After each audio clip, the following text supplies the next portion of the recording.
Tesoros del Ñelol. Mari Compulamien, un saludo a todos nuestros seguidoras, bienvenido a este nuevo programa de Tesoros del Ñelol, una instancia, un espacio para difundir el quehacer de nuestros artistas, cultores, gestores culturales, arquitectos de la región de la Araucanía. ¿Cómo estás, Christopher? Bien, compañera, todo bien. Estamos contentos en este mes de agosto, ¿no es cierto?, conmemorando también la fecha del arquitecto, la arquitecta, y tenemos un gran invitado para ello. Antes de eso, contarles, ¿no es cierto?, que esta iniciativa surge de la Seremía Regional Ministerial de las Culturas, las Artes y el Patrimonio, en convenio con la Corporación de Desarrollo Araucanía. ¿A quién tenemos hoy? Nuestro amigo Nivaldo Zelaya. Gracias por aceptar la invitación al programa a conversar sobre arquitectura, sobre la urbanidad, sobre el diseño, sobre muchos otros temas también. Mari Nivaldo. Bueno, buenos días. Muchas gracias por la invitación. Igual este espacio es como bien interesante para poder hablar un poco de arquitectura, de patrimonio o de los temas que también son atingentes a nuestra región. Sí, Nivaldo, bueno, y vamos a materia, ¿no? Sobre todo por el descubrir en tu vida que el diseño, que la arquitectura iba a ser lo que más te iba a encantar, lo que te transforma en lo que eres ahora. ¿Cuándo surge esa inquietud sobre el observar, sobre el diseñar, sobre el construir? Mira, surgió principalmente cuando estaba en el colegio. Me gustaban como muchas cosas que eran bastante diversas para mi entender de lo que era una profesión o un oficio. Entonces no tenía como muy claro qué podía encasillar todos esos gustos que tenía. Y tuvimos alumnos que habían estudiado en la universidad, a veces iban como a dar charlas a hablar de sus carreras, y justo llegó un chico que, yo estaba en segundo medio, y llegó un chico que había salido el año anterior y estaba estudiando arquitectura. Y nos llegó a hablar de lo que era la arquitectura y todo, y es una descripción como bien práctica que incorporaba el tema de matemáticas o física, que incorporaba el tema de la filosofía y cómo se entendían las cosas, e incorporaba todos los temas artísticos. Entonces a mí me hizo un clic y yo dije, hoy son todas las cosas que a mí me va bien y son todas las cosas que me gustan en cierta medida. Entonces ahí empecé como a saber un poco de esto. O sea, en mi familia no había nadie vinculado al área ni de la construcción ni de la arquitectura, entonces estaba como bien, por así decirlo, como en pañales con respecto quizás a otros compañeros en poder llegar a esto. De hecho, recuerdo que mis primeras clases, para mí era como que me hablaran en chino mandarín, no entendía nada. O sea, la diferencia entre un pilar y una viga para mí era lo mismo. Claro. Así no entendía lo más básico. Las primeras notas me fue pésimo, así, muy mal. Y llegó un momento en que, claro, hablé con mis papás, les comenté que yo había sido como bastante buen alumno en el colegio y me estaba yendo muy mal, así como Esta era otra realidad. Era una realidad así como abismal para mí. Y mi papá me dijeron, pero relájate, ve si era lo que querías, y si no el otro año te cambias a otra cosa, y ve. Pero toma este año, pero tómalo así como relajado. Al contar con ese apoyo de parte de ellos, como que me relajé y dije yo, ya, si voy a hacer esto, voy a disfrutarlo un poco, porque estaba como sufriendo. Entonces, ahí cuando lo empecé a disfrutar, me empezó a ir súper bien, porque empecé como a dar mi visión de las cosas que me pedían los profesores que hiciera, y empecé como a relajarme de esa presión de poder tener así como mejor nota y todo eso. Y me fue bastante bien. Y incluso me becaron ese año después que me había ido tan mal. ¿Qué tal? Y me dieron una beca así como por excelencia, así que a mis papás les salió la mitad del arancel, así que al final fue como que di un poco la vuelta a la situación, pero fue por ese sentir como ese apoyo de poder entender qué era la arquitectura. Y fue un descubrimiento como bastante, bueno, yo creo que todos los colegas que estudiamos arquitectura siempre tenemos como esa lógica del amor y odio con la arquitectura. Es una carrera que nos pide como bastante demanda, sobre todo cuando uno la está estudiando, pero también tiene hartas satisfacciones y como poder vertir ciertas pasiones al poder crear cosas o poder ver la realidad de cierta forma. Los profes igual se enfocan en ayudarte a observar, a poder como percibir ciertas cosas y poder plasmarlas en un proyecto, en un diseño, en una iniciativa. Y a partir de eso fui como descubriendo cosas y llegué a temas que estaban como más vinculados a lo que yo, a como mis anhelos que tenían que ver con temas de medio ambiente, con temas de sustentabilidad, con temas de urbanismo, de territorio, patrimonio, que eran como las áreas que me llamaban más la atención de la arquitectura, más allá que el diseño quizás inmobiliario o de edificios. O que lo per se. pragmático, ¿no? Más, sí, más en el mundo de las ideas. Sí. Más en el mundo, y también me gustaba mucho la investigación y la docencia. Yo empecé a hacer clases de ayudantía cuando estaba en el colegio a mis compañeros en matemáticas y física. Entonces me gustaba el tema como de enseñar, como que sentía que uno aprendía mucho al momento de enseñar, como que digería la información para mostrársela a otra persona, entonces era como un aprender doble. Entonces esos temas igual como que no quería perderlos a medida de que me iba desarrollando ya de manera profesional. Nivaldo, y todo esto acá en la Araucanía, ¿verdad? Porque tú hablas del colegio, la universidad. Todo esto acá en la Araucanía. Ya. Yo criado y malcriado acá en la Araucanía. También. Sí. Ya, bien. Así, todo esto acá. Estudié en el Instituto Claret y en la universidad la hice en la Universidad Autónoma del Sur en su momento, y ahí nos tocó después la transición de Autónoma de Chile. Claro.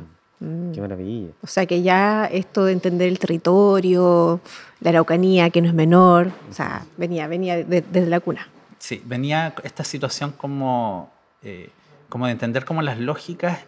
Yo igual le agradezco harto como la lógica como de mis padres, en el sentido de poderme ayudar como a siempre tener mi opinión. Yo recuerdo de muy pequeño que ellos me hablaban de que era muy importante que yo tuviera opinión frente a las cosas.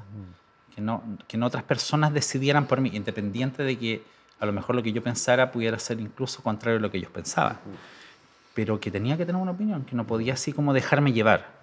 Entonces ese como elemento como que siempre lo tuve presente y nunca dejó de ser un elemento como para poder tomar decisiones en las cosas. Nivaldo, bueno, en este camino ya como estudiante de arquitectura, se va inclinando hacia un lugar tus gustos, tu querer investigar más, y aparece, ¿no es cierto?, lo que es patrimonio.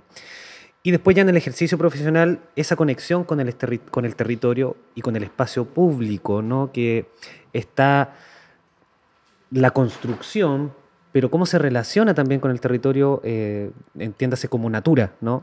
Cómo aquello también va conversando y tú vas decidiendo aquello en tu camino, ¿no? Claro, exactamente. Mira, los temas de territorio y los temas urbanos a nivel nacional estuvieron mucho tiempo como postergados. Siempre se hablaba del Ministerio de Vivienda. De hecho, en la lógica, como en la jerga normal, la gente siempre habla del Ministerio de Vivienda. Oye, el Ministerio es de Vivienda y Urbanismo. Nos olvidamos como de planificar nuestras ciudades, de poder entender la importancia de los espacios públicos, de los parques urbanos, en algún momento se hablaban ciertos artículos de que se establecían como estas áreas café en lo que se hacía en las poblaciones, que se entregaban estos sitios pelados, ariazos, sin ningún equipamiento para la gente, y generabas una situación de desconexión completamente. Es como una situación como de sentir que te falta algo para seguir viviendo, y tienes una desconexión como muy marginal con respecto a la unidad territorial que puede ser un poblado, una ciudad o una localidad mayor. Entonces, esta conexión que tiene el espacio público, en muchos años la perdimos. Y esa como vuelta a reconexión también fue una vuelta para las escuelas, para poder identificar que ese era un elemento importante del territorio, que ya no era un elemento como un accesorio, o que también el tema del paisaje no era un elemento solamente para que las plantas se vieran bonitas, sino que había una conexión de eso un poco más allá, un poco más profunda. Nacieron leyes, por ejemplo, como la ley de humedales, que se aprobó hace muy poco, de humedales urbanos, que es un tremendo avance. Salieron programas, retomar el tema de los programas de los parques urbanos, y en esa tuve la posibilidad de poder trabajar en un proyecto urbano de gran envergadura y poder plasmar ciertas cosas que uno había manejado principalmente desde el punto de vista teórico, o con pequeños proyectos que no tenían como la envergadura de poder intervenir algo que afectara a la ciudad. Ahí estamos hablando precisamente de Parque Isla Cautín. Del proyecto Parque Isla Cautín. En ese proyecto tuve la suerte o la casualidad o causalidad de poder participar en ese proyecto. Como estudiante primero, nos llegó esto, estábamos haciendo un taller urbano, que era uno de los primeros talleres urbanos que tuvo la Universidad Autónoma, y Y nos encontramos con este requerimiento de parte de nuestros profesores de poder diseñar un parque urbano para Temuco. Y era una cosa así que nosotros nos imaginábamos como Central Park o escalas completamente distintas de como estudiantes, así de ver iniciativas muy diferentes de lo que teníamos nuestra realidad. O sea, porque nosotros, más allá de las plazas, no teníamos una visión de parque urbano. Claro, o sea, teníamos siquiera un poco la vinculación de los parques que se habían desarrollado a principios de los años 90, que era Villa Los Ríos o lo que conocíamos como el Parque Estadio, pero no tenían una concepción tan potente del punto de vista urbano. Entonces encontrarnos con esto y que era un desafío que nos vinculaba con la municipalidad, se lo íbamos a entregar como un insumo al municipio de Temuco. Nosotros éramos como, así como, wow, nos sentíamos casi como superestrella al hacer el tema. Y fue un trabajo bastante bueno, trabajamos como todo ese taller, como bien unidos todos para poder lograr un puerto. Y fue un trabajo como bastante apreciado por el municipio, reconocido, y de hecho fue parte de los términos de referencia después cuando se postuló para el diseño y también para un concurso internacional que se hizo de la Isla Cautín antes de postular al diseño ya más profesional. ¿Estamos hablando año? Cuando se hizo esto de trabajar en la universidad fue el año 2003. Ya. Y yo en el año 2015 se va a licitar el diseño ya definitivo del parque. Y era una cosa así como, ¡ay, qué bacán que van a licitar eso! Y me llama una amiga, Verónica Gárate, y me dice, oye, van a licitar esto, ¿te gustaría participar? Y obvio. yo le digo, wow, ¿qué hago? Y me dijo, ¿lo estás pensando? Ya le digo, sí, lo que pasa es que no es menor, o sea, porque es una cosa y como... tú ya tenías una relación con el proyecto. Claro, o sea, yo había tenido una relación antes, entonces era como algo como que te tocaba una fibra en particular, entonces uno sabe que un proyecto grande requiere como muchos temas de responsabilidades y de cosas involucradas, entonces también uno dice, oh, me estoy metiendo en esto, wow, y ya, será, y dije, ya, vamos. Y participé en la postulación y yo dije, ya, o sea, una postulación puede o no puede ser, o sea, era como interesante estar en esa dinámica. Yo dije, oye, qué entretenido que me inviten a esto, ya, bueno. Cuando me llaman y que se lo ganaron, yo quedé así, creo que quedé como un minuto que no me llegó así como sangre al cerebro. Y claro, y después comentábamos de que el momento más feliz es cuando te dicen que te lo ganaste, porque después, wow, llegó una avalancha de cosas que hacer, dibujar. Era como horarios, uno tiene un horario laboral, pero habían fechas de entrega, todo era una tensión como muy constante. Volviste a no dormir, como en la universidad. Wow, era como, yo creo que incluso más que la universidad, porque tenías reuniones y claro, tratar de poner tu mejor cara y todo, y las etapas de participación ciudadana que eran muy entretenidas, que en ningún momento fueron como algo impositivo, pero que también te desgastaban emocionalmente porque tenías requerimientos de la gente y eso poder traspasarlo a un diseño, a poder identificar ciertas cosas, no es tan sencillo de repente, o sea, como poder interpretar, porque no es como tan literal una participación ciudadana que la gente te va a decir quiero el foco tanto. No, te va a hablar de conceptos, de percepciones, de anhelos, de ideas, de vinculaciones. Cosas muy globales. Claro, que son cosas y tú tienes que poder rescatar eso y tratar de darle la mejor respuesta posible, también asociado a recursos, porque no es una cosa que te digan, oye, haz un parque y el presupuesto es ilimitado. No, o sea, hay que tener un presupuesto y todo, a un programa. Entonces fue un proceso como bien interesante.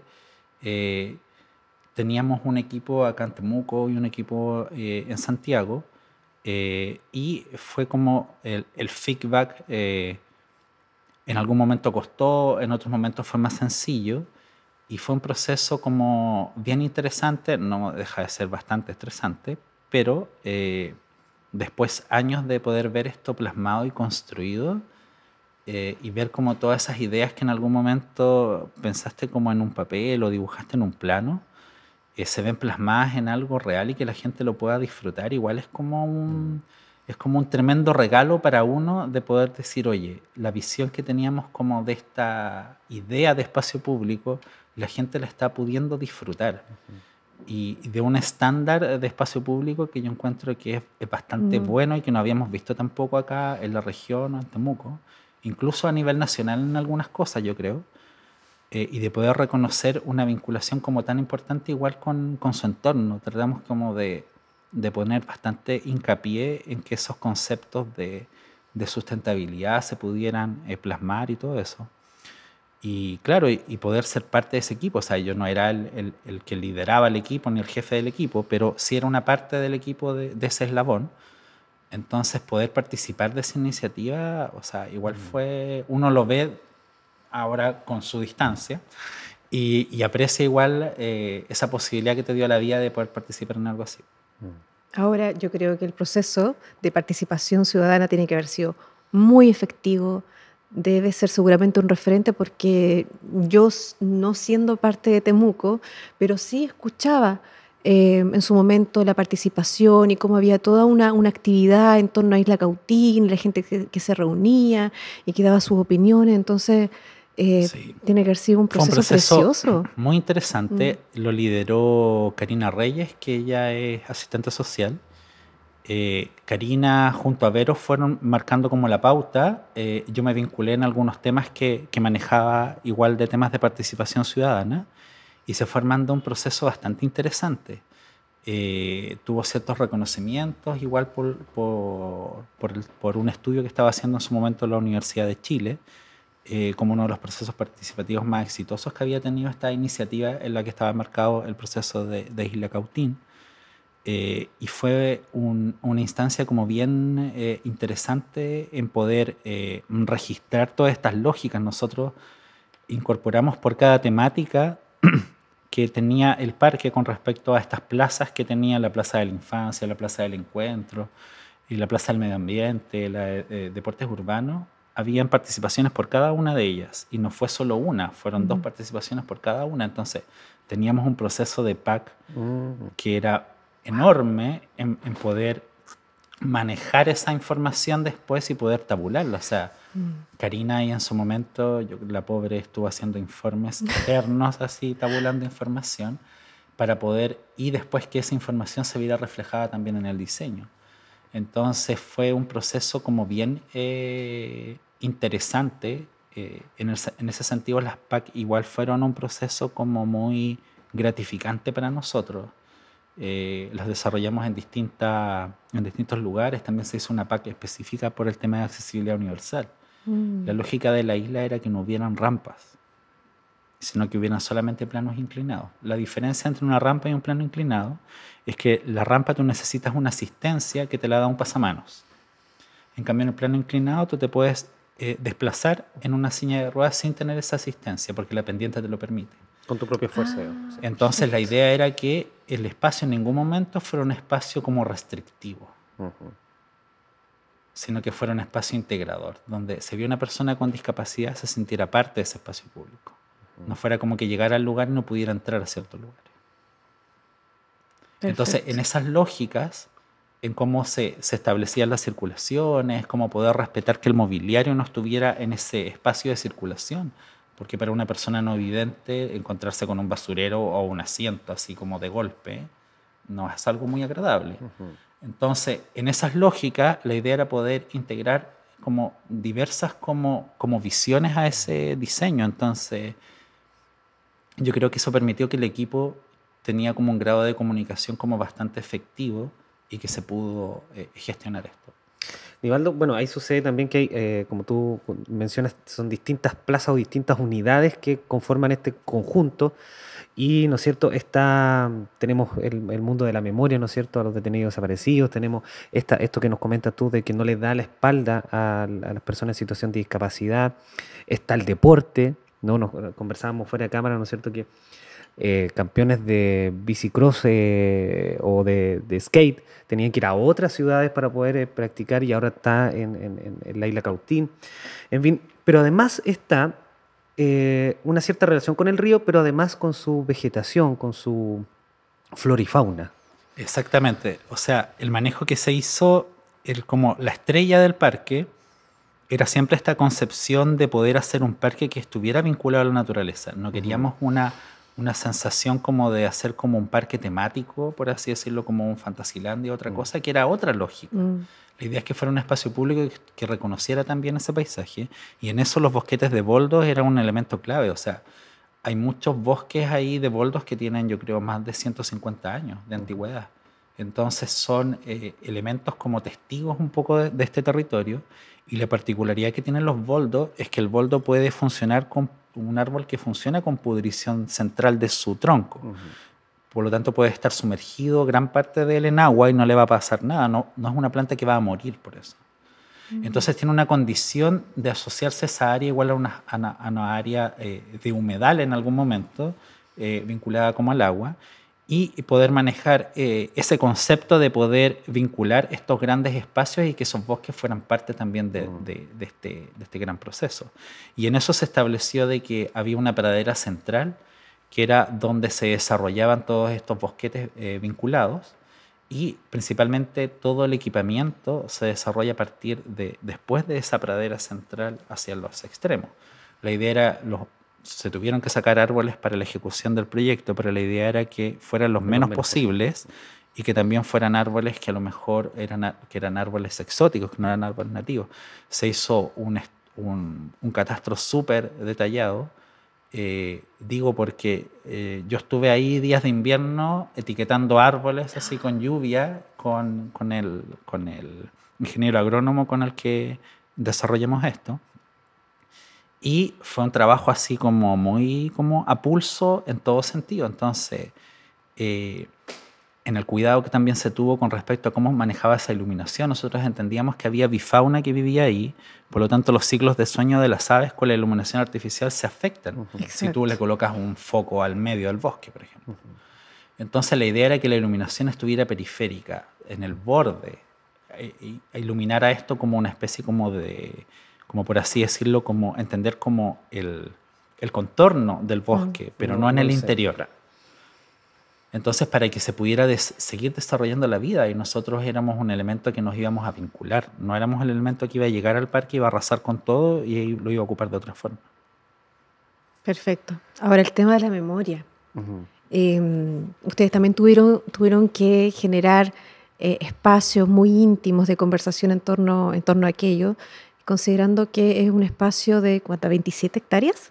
27 hectáreas tiene la isla, lo que se hizo con el proyecto de Isla Cautín. Creo que todo el paño de la isla son 54 hectáreas, contando todas las intervenciones que ya habían en Prat, las otras partes que son del ejército, las partes que quedaron afuera igual del tema de la isla.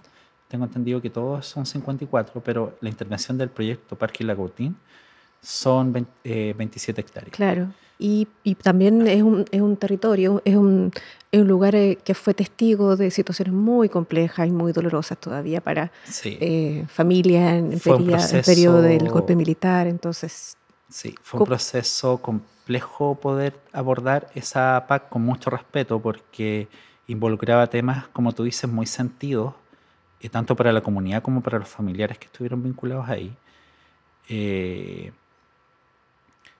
Los testimonios que ellos fue una PAC como bien diferente, poder hacerla en un espacio más íntimo, poder que ellos también estuvieran como vinculados, también el respeto a su identidad, a quienes eran los que te plasmaban eso. Y frente a eso fue muy interesante poder entender, uno siempre quiere como tener los lugares como perfectos, en esta lógica como de arquitecto nos baja como estas cosas de poder tener que todo combina y que todo esté así como perfecto, y ellos nos pidieron que todo lo que rodeaba ese polígono de tiro, que eran todos estos árboles donde la mayoría eran árboles exóticos, la mayoría eran eucaliptos, no se cortaran esos árboles porque eran testigos de lo que había pasado ahí. Y nosotros, cuando ellos nos explican eso, porque nosotros lo primero que queríamos era sacar todos los eucaliptos, entonces nos explican eso y nos hizo sentido. O sea, claro, tienen toda la razón, porque es un elemento que en cierta medida, en algunos casos nos decían, fueron lo último que vieron nuestros familiares. Entonces, para nosotros eso era como tremendamente potente, porque era un poder dejar como de testigo algo de lo que ocurrió en su momento, Y también quedó ese morro, al que nosotros llamábamos morro, que era un montículo al final de esta proyección del polígono de tiro, que también quedó tal cual como estaba en esa época, lleno de zarzamoras y todo. Porque también era un elemento que era testigo de lo que había ocurrido ahí. Y a partir de eso se intervino el polígono en sí, con esta intervención que hicieron principalmente el equipo que venía de Santiago. Nosotros hicimos como algunos feedback de cosas, pero el diseño principal lo hicieron ellos.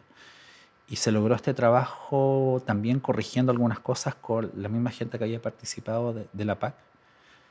Y se logró un trabajo que yo creo que la gente que es la que estuvo como involucrada más, yo creo que lo va a apreciar, porque creo que es un trabajo como bien respetuoso de lo que ocurrió ahí, y se entiende que es un espacio como de contemplación, que no es como un espacio como para ir a hacer un picnic ahí. Claro.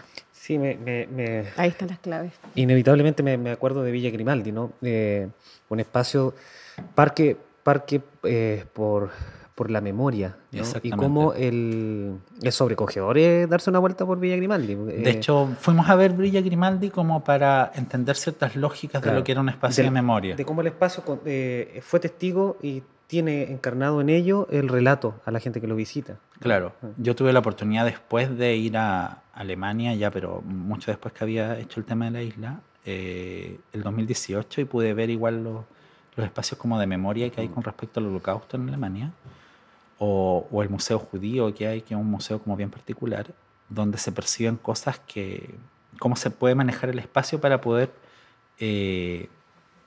marcar ciertas lógicas de lo que tú quieres que aprecien en ese lugar. O cierta incluso velocidad como tú aprecias un lugar. Entonces, en esas lógicas creo que el equipo de Santiago igual percibió como con muy buen ojo lo que iba a desarrollar ahí. Tuvo un feedback igual, obviamente, de parte de nosotros también, pero había una lógica como especial con ese lugar. Claro, y también deslizar en ese diseño el nunca más, que no tiene que ocurrir nunca más cosas como aquella. Que yo creo que es muy importante cuando uno liga estos elementos de territorio, de temas urbanos con el tema del patrimonio. Es súper importante, independiente de a veces lo doloroso que puedan ser ciertos lugares para nosotros, ciertos espacios, ciertas edificaciones incluso, poder entender de que son parte de nuestra historia. O sea, es como decir lo bueno y lo malo que uno tiene también. O sea, uno también ha tenido una vida no así como wow y siempre hemos sido todos perfectos y hacemos todo bien. O sea, nos mandamos, por así decirlo, como cagazos cada cierto tiempo, y eso también es parte de cómo nos vamos construyendo. O sea, nuestros errores también nos hacen como parte de la complejidad de lo que nos hace como individuos. Claro, y no acallar, no tapar, no silenciar, si son parte también de lo que somos. Y reconocernos en esa vulnerabilidad también. O sea, poder entender que eso, de hecho, eso era lo interesante que tenía cuando pude recorrer Alemania, que ellos pudieran entender esa vulnerabilidad que fue creado de ellos. O sea, no fue una creación que vino alguien de otro territorio y les dijo que tenían que hacer las cosas así. Nació de ellos. Entonces, ¿cómo recordamos esto para que nosotros nunca volvamos a esto? Sí. Y al mismo tiempo sanarnos. Sí.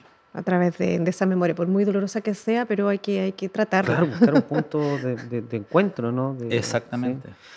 Bueno, el tiempo nos va pillando, pero porque hay muchas cosas interesantes y seguramente le podemos seguir desglosando a la Isla Parque Cautín, que también invitamos a todas las personas a que sigan visitando el espacio. Se inauguró hace poco, entonces que se empapen también de estas lógicas. Pero hay otro lugar importante donde tú trabajaste, hiciste un proceso de investigación, que es el santuario de Metrenco, ¿no? Un espacio también que uno lo ve ahí a la pasada, pero poco conoce. No sé, cuéntanos un poquito de qué. Bueno, en ese momento yo estaba como, en parte un poco como terminando el tema de la Isla Cautín. Estábamos como en las últimas etapas y tuvimos un viaje y recibimos como un mensaje que querían, la comunidad de Metrenco quería declarar patrimonio y qué tenían que hacer para eso, si los podíamos ayudar. Yo conocía en parte a la comunidad por una amiga, por María Paz Salvadores, y que habíamos hecho una especie como de mural en alguna parte de Metrenco, y ella me había invitado a participar de eso. Y ella tenía la vinculación más directa con el lugar. Yo conocía muy poco de la historia de Metrenco hasta ese momento. Y nos invitan a poder llevar este registro. En ese momento María Paz se iba del país y nos dijo, chicos, a mí y a Cristina Ciudad, ustedes se harían cargo de este proceso, ver si se puede hacer el tema de monumentos. Y ahí nos metimos en todo el tema de lo que era armar un expediente, todo lo que se vinculaba a eso. Teníamos ciertas nociones, pero no manejábamos tanto las leyes y eso en específico. Y empezamos a armar el proceso de investigación para poder declarar esto un patrimonio, dentro de qué lógica se enmarcaba y todo. Claro. Y empezamos a descubrir ciertas cosas. La particularidad que tenía Metrenco es que era un espacio de una fiesta popular que se desarrollaba para el 15 de agosto, que era la fiesta de la Virgen del Tránsito, pero era muy particular porque se bendecían los vehículos. Entonces la imagen que tenía la gente era que asociaba ese tránsito de la Virgen a un tránsito vehicular, o sea, había un sincretismo con respecto ahí al concepto o a la palabra, y que estaba al lado de la carretera, entonces tenía una lógica que era del tránsito, o sea, como que indiscutible. O sea, ¿por qué? ¿Me hace sentido? ¿Por qué sería otra forma? Entonces nosotros queríamos saber de dónde venía eso, porque habían como distintas historias, mitos, y empezamos a investigar. Y en esto agradecemos al Diario Austral que tenía registro de todas las cosas, y encontramos de dónde venía esto, y nos dimos cuenta de que cuando se iba a inaugurar el santuario de Metrenco, que era un proceso que se había demorado, se hizo un año después de que se terminó la construcción, en ese momento venía el obispo del momento, que era Sixto Pasinger, venía a ese territorio, y en esos momentos el tema de la iglesia en un territorio era una actividad así como casi que viniera un artista de rock. Entonces juntaba una cantidad de gente enorme y llegó, justo coincidió de que había era como la inauguración de una flota moderna de colectivos, estamos hablando de esto del año 79. Una flota moderna de colectivos para comunicar a la gente de Temuco. Entonces era la inauguración y aprovecharon en esa festividad de la Virgen del Tránsito, bendecir esta flota de colectivos. Entonces la gente que fue vio esta bendición y dijo, oye, estamos celebrando la Virgen del Tránsito y debe ser del tránsito vehicular, ¿no? Redondito. Claro, estamos al lado de la carretera.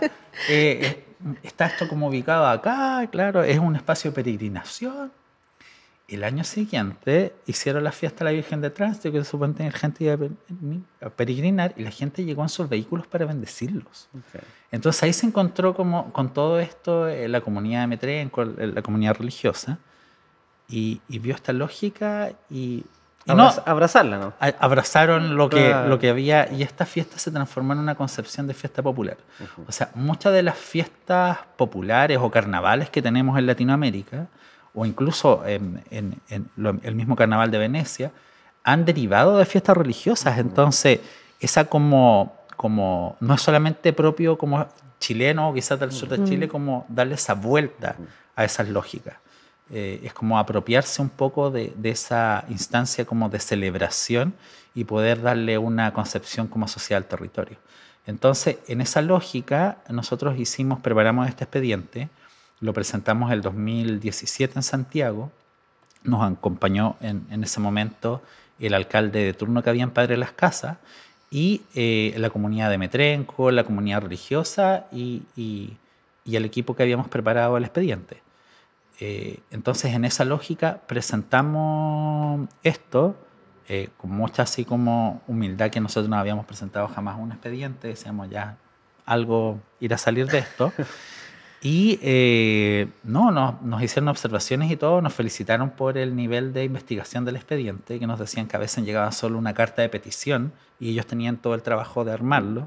Nosotros armamos con camino hecho, un tema histórico de cómo se vinculaba eso al territorio, un tema de investigación de la festividad en sí, más allá, un tema de investigación constructivo que hizo Cristina Ciudad, que se maneja mucho en esos temas como de construcción. Y se hizo un expediente como bastante completo como para poder presentarlo, y en estos procesos que son como un poco lentos a veces, todos los procesos públicos, nos encontramos con que se declara este año, en junio de este año, se declaró por fin monumento histórico y somos un monumento a la región, un monumento ligado también a la arquitectura, y es el primer monumento ligado a la arquitectura que tiene la comuna de Padre Las Casas. El otro monumento que tiene está asociado a la comunidad mapuche y que es el espacio de Monopaine, que es un menoco, un espacio ceremonial y un cementerio. Entonces, empezamos como a entender que esa diversidad de este territorio en nuestra Araucanía tiene todas esas como matices con respecto a poder entender contradicciones de que, y no. Claro. Contradicciones y no. O sea, lo mismo, por ejemplo, el puente Cautín en su momento era toda una visión para los que teníamos esa lógica del tren, de poder entender como este romanticismo que nos maneja como el viaje en tren, como de poder conectar, ¿no? Pero tenía toda una lógica en nuestra región de que por el tren se devastó todo el bosque que existía en esta zona y que fue un espacio netamente productivo para poder sacarlo. Entonces tiene esa duplicidad de cosas que no es que acostumbrarse como a hacer ese, que yo les comentaba, ese borrón y cuenta nueva que tenemos muy asociado al terremoto y que hemos tenido que construirnos como sociedad de esa forma. O sea, estamos muy acostumbrados a tener que reinvertirnos cada cierto tiempo porque viene un terremoto que nos bota la mitad de las cosas. Entonces, ese apego con lo material tenemos que tenerlo hasta cierto punto porque se puede, en cualquier momento puede caer. Entonces, esa lógica, o se lo va a llevar al mar, en un maremoto. O sea, entonces, esa lógica con nuestros territorios nos ha perdido como un poco esa instancia de poder tener como ese relato.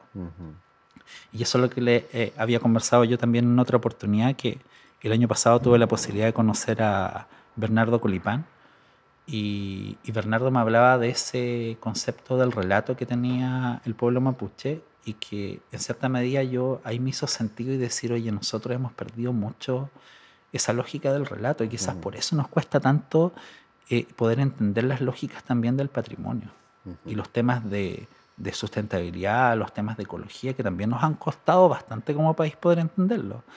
Es porque hemos perdido ese relato de nuestros territorios, o sea, no nos sentimos identificados con ellos. Entonces, ¿cómo nos volvemos a reencontrar y cómo reconstruimos ese relato que tú decías que, como bien decías, tiene dulce y agraz y también tiene cosas que nos hacen sentido, otras que son contradicciones también? Lo importante es de validar todas las memorias. Y lo importante es que sea la propia comunidad la que decida de generar un proceso, gatillar un proceso para reconocer un patrimonio.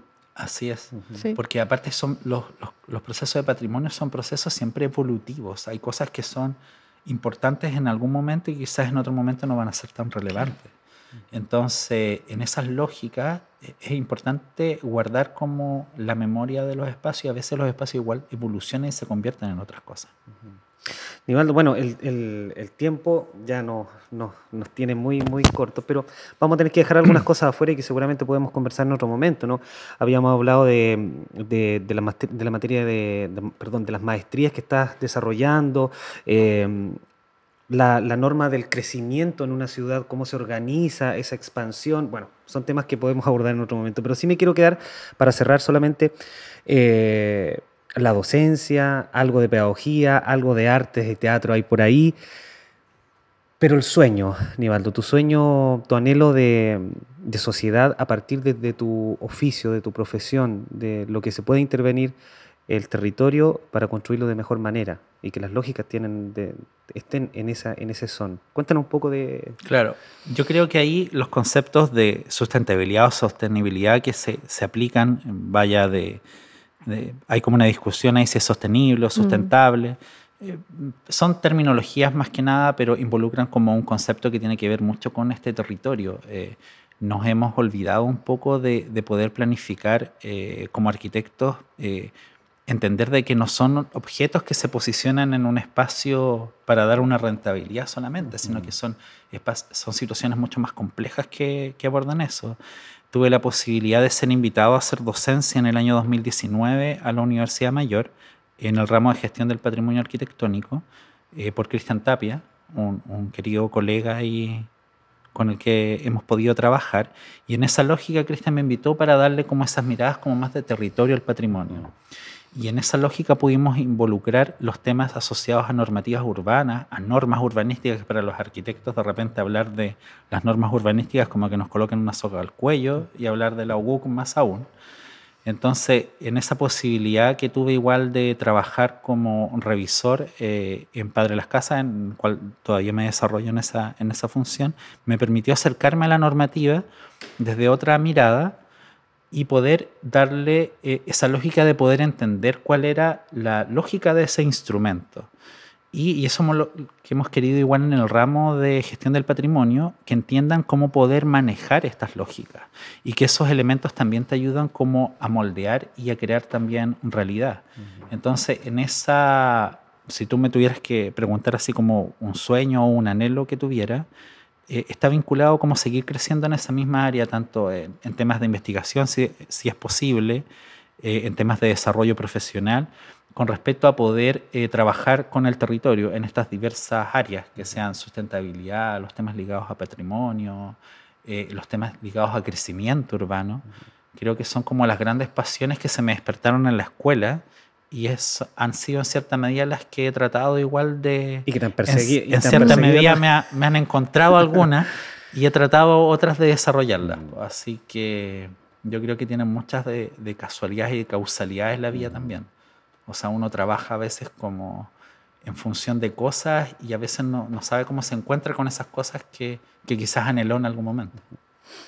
Bueno, Nivaldo, nosotros ya estamos terminando este programa. Te queremos agradecer por esta vuelta de entender con ese panóptico tan amplio el tema de la arquitectura, el urbanismo, el patrimonio y la memoria. Así que muchas gracias, Nivaldo. Muchas gracias a ustedes por la invitación. Muchísimas gracias, Nivaldo. Jessica, ¿dónde nos podemos ver este capítulo? Uy, fabuloso capítulo. Bueno, lo podemos ver en Facebook Live de Culturas Araucanía, Pabellón Araucanía, también está en YouTube, en Pabellón Araucanía, en Cultura Araucanía, pero también tenemos el formato podcast. Sí, a través de Spotify también pueden encontrar el programa. Tesoros del Ñelol. Tesoros del Ñelol, y esta interesante conversación. Muchas gracias. Muchas gracias a ustedes por la invitación. Tendremos que verlo en otro momento para seguir conversando. Sí, y a Nivaldo lo encontramos en su Instagram. Sí. Nivaldo Z. Nivaldo Z, si para eso le quieren seguir ahí y seguir conversando con nuestro gran amigo. Muchas gracias, Nivaldo. Muchas gracias. Tengo que callar. Muchas gracias, Nivaldo.